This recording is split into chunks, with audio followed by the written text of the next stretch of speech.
Legacy wins a temporary restraining order over Rick Ware Racing. Mexico is off the schedule, but Chicago is back on, but not the street course. And, well, we got a lot of other stuff to cover, too, so let's get into it. Coming up next.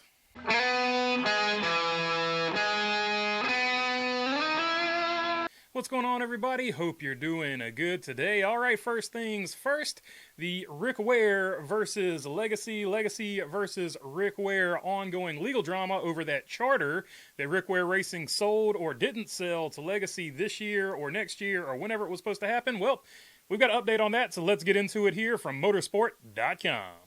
And in that article, you see a judge in North Carolina has sided with Legacy Motor Club, granting their request for a temporary restraining order against Rick Ware Racing. In the latest development in the ongoing lawsuit between the two NASCAR Cup teams, Legacy claims it secured a charter from Rick Ware Racing in a signed charter purchase agreement for 2026, alleging that Rick Ware Racing is wrongfully trying to back out of the deal. So there you go, that part of the story we knew. Legacy's claiming that Rick Ware Racing is trying to back out of the deal. Rick Ware Racing is saying Legacy didn't understand the full extent of it. Well, the judge has stepped in and said, you know what, we're going to put a temporary restraining order on this until we can have a hearing. In the midst of all this, news arose that Rick Ware Racing was moving to sell the entire race team to TJ Poocher in a $150 million deal, as first reported by AP. This new temporary restraining order will prevent Rick Ware Racing from closing the sale from Poocher for 10 days, with a hearing over a preliminary injunction still to come. No date for that hearing has been set yet. Legacy must also post a $5 million bond, which is a chump change for Jimmy Johnson. He keeps that in his left boot. Just kidding. All jokes aside, that is a significant amount of money, but that money will be set aside, I guess, for the future purchase if they win this lawsuit. But, however, everything's going to be on hold. The sale of Rick Ware Racing to TJ is going to be on hold until all this can get sorted out, at least with this preliminary hearing, and then we will go from there. But that is the latest update in the Rick Ware Legacy drama that is going on. Not strictly NASCAR related, but I do think it tangentially touches NASCAR. So let's talk about Fox buying in to IndyCar, who they are televising this season. The partnership is built on a long-term standing trust and shared vision for the future, Roger Penske said. Fox sees the incredible potential across our sport and wants to play an active role in building our growth trajectory. Lachlan Murdoch and his team, starting with Eric Shanks, are committed to our success and will bring incredible energy and innovation to IndyCar.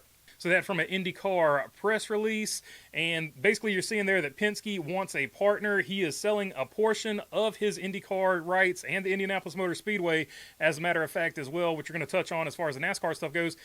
But his model seems to be a little bit different from the model that NASCAR has, where NASCAR just wants total control of their sport. NASCAR doesn't want too many partners having their fingers and hands in it. NASCAR wants to have control of it.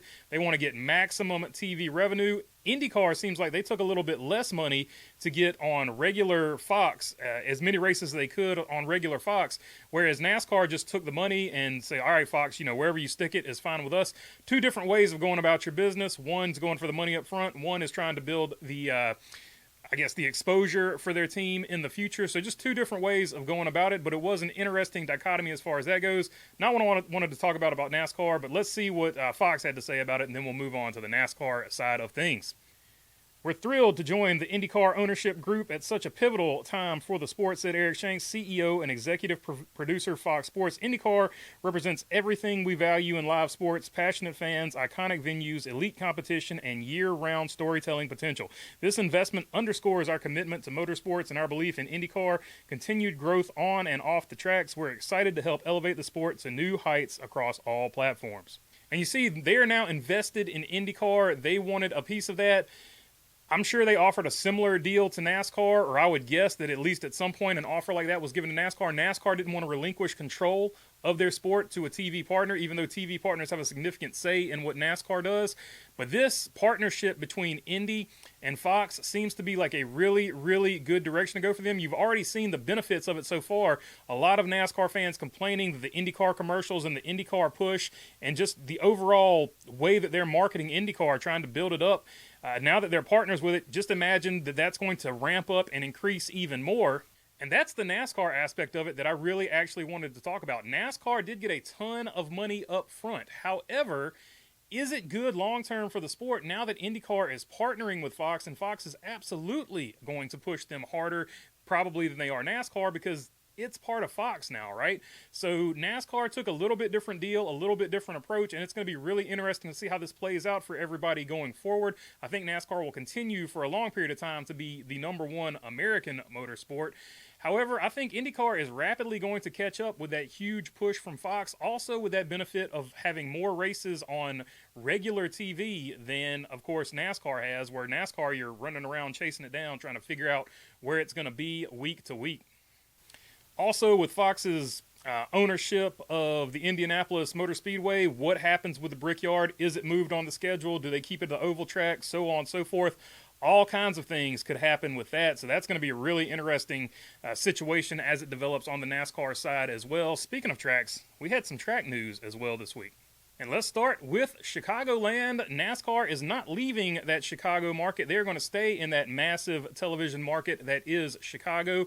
And I think that's a good thing overall. And not only that, I think it's a good thing that they're going to the oval track here in Chicagoland. A lot of people have wanted that track back, especially with this car.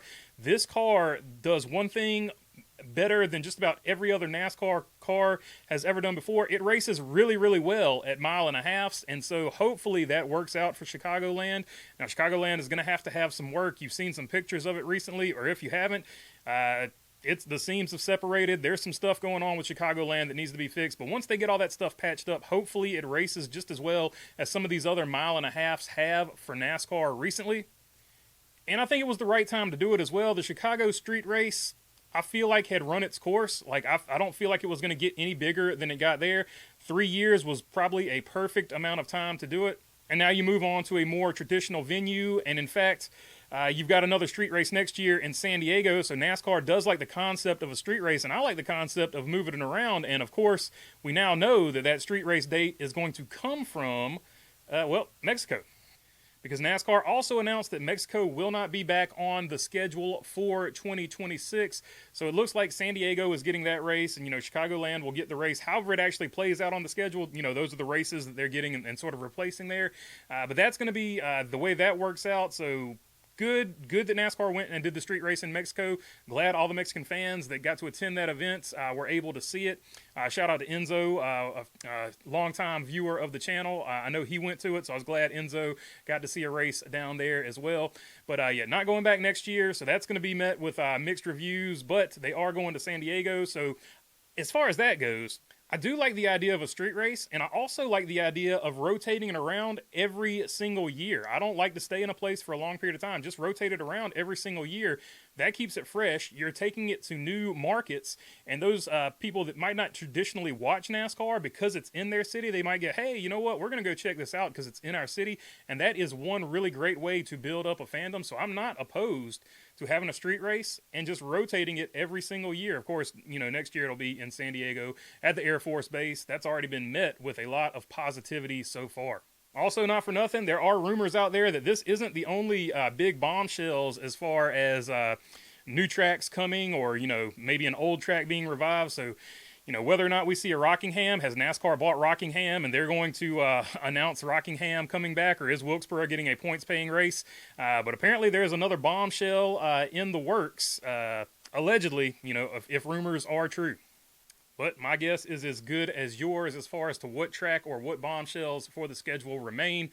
But yeah, anyway, some odds and ends before we jump off here to finish this thing off. The Drive reporting that the Ford CEO just took the Corvette ZR1 and ZR1X's Nuremberg lap times personally and said he's ready to fight. Just in case, if you're not familiar with what's going on there, the Chevrolet Corvette just set the fastest American sports car time at the Nürburgring.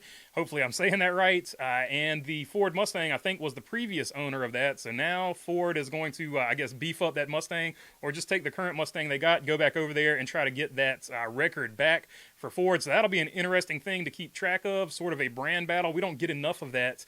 I feel like there's not enough manufacturer talk like it was back in the day in NASCAR, but good to see that the manufacturers are still, beefing with each other and competing with each other, whatever you want to call it. Speaking of manufacturer news, Corey Heim will be driving in the Cup Series again for Toyota 2311. He will make another start in Richmond. Sticking with that same drivers that want to get starts in other venues, Brent Cruz, a Cars Tour veteran, is going to start his own truck team to get some Truck Series starts for himself as well. And from drivers making starts to drivers who won't be making starts, Josh Williams is out at Kaulig, releasing in mid-season. That is crazy. I wonder what happened there. Obviously wasn't producing, but to drop in mid-season, that is rough.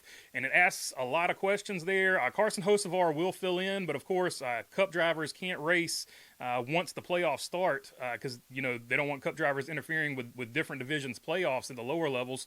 So they're going to have to find somebody to go there full time, and that's going to be the interesting question. Who do they put there full time for this season? But more importantly, who do they put there for next season? Because I feel like if you move Josh Williams out now, you have somebody in mind to possibly replace either Ty Dillon, or are you replacing AJ Allmendinger? Are you preparing for AJ Allmendinger when he retires from the sport? So it's going to be really interesting to see who Kaulig puts over there once Josh Williams is officially replaced.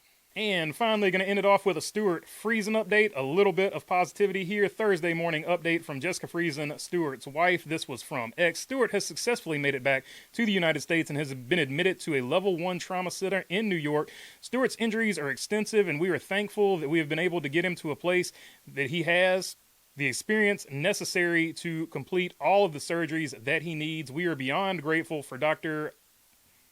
Maresca and the staff at Canton Postum Hospital for helping us initiate the trauma transfer back to the United States, along with the amazing crew. I'm not even going to attempt to say that word. Mohawk Ambulance, who did an incredible job keeping Stewart stable and comfortable during his transfer. As things progress, I will do my best to continue to keep you updated. Our family continues to be overwhelmed by all of the amazing support we have received. Your prayers and well wishes have encouraged us as we work through Stewart's road to recovery. This will likely not be a quick journey, but we will continue to work to get Stewart back at the top of his game, on track, where he belongs. Jess. So there you go, positive update. Unfortunate incident there for Stewart Friesen, but he is back in the United States. He has a long, long road to recovery, but we are all thinking about him and keeping him in our thoughts and prayers, and hopefully he recovers as quickly as possible from a devastating injury like this. Crazy as that wreck was, lucky to be alive, so glad he's still with us, and we wish him the fastest possible recovery, even though it's going to be extensive. All right, that's all I got for this one. Thanks for hanging out with us, and until the next one, peace.